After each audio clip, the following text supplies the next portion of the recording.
Gujarat live સાથે હું છું શિવાની। 13 દિવસ સ્થિર થયા બાદ હવે મેઘરાજા અન્ય જિલ્લાઓ તરફ આગળ વધ્યા છે। નવસારીમાં સ્થિર થયેલું ચોમાસું હવે અન્ય જિલ્લાઓ તરફ વળ્યું છે અને કેટલાક વિસ્તારોમાં વરસાદ પણ નોંધાયો છે। 13 દિવસ બાદ મેઘરાજાએ આળસ ખંખેરી હોય તેમ હવે નવસારીથી આગળ વધ્યું છે ચોમાસું। છેલ્લા અમુક દિવસોથી સાનુકૂળ પરિસ્થિતિ ન થતા ચોમાસું નવસારીમાં જ અટવાયું હતું। હવે ચોમાસું નવસારીથી આગળ વધી સૌરાષ્ટ્ર અને દક્ષિણ ગુજરાતના અમુક ભાગોમાં બેઠું છે। નવસારીથી આગળ વધી નર્મદા, ભરૂચ, છોટાઉદેપુર સુધી ચોમાસું પહોંચ્યું છે।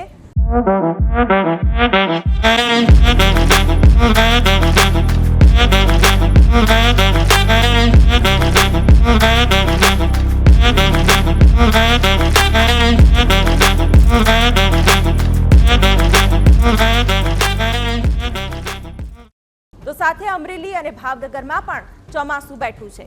આખરે ચોમાસું આગળ વધતા ખેડૂતોમાં ખુશીનો માહોલ છે। ગુજરાતના ખેડૂતો માટે પણ આ ખૂબ મહત્વના સમાચાર।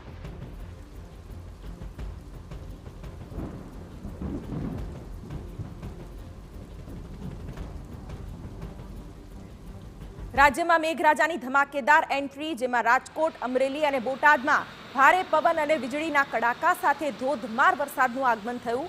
વરસાદ વરસતા અસહ્ય ગરમીથી લોકોને રાહત મળી તો વરસાદ વરસતા ખેડૂતોમાં ખુશીનો માહોલ જોવા મળ્યો। અમરેલીમાં વરસાદી પાણી રસ્તા પર ફરી વળ્યા હતા। લાંબા વિરામ બાદ મેઘરાજાની એન્ટ્રી થઈ હતી તો બીજી તરફ હવામાન વિભાગ દ્વારા પણ વરસાદની ભારેથી અતિ ભારેની આગાહી કરવામાં આવી છે।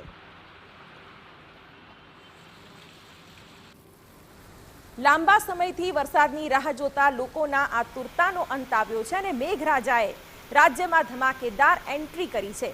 ગીર સોમનાથ, જામનગર, ડાંગ સહિત રાજ્યના અનેક શહેરોમાં મેઘરાજા મન મૂકીને વરસ્યા છે અને તમને અમે 5 તસવીરો પણ બતાવી રહ્યા છીએ, જેમાં વરસાદી માહોલ સ્પષ્ટ જોઈ શકાય છે।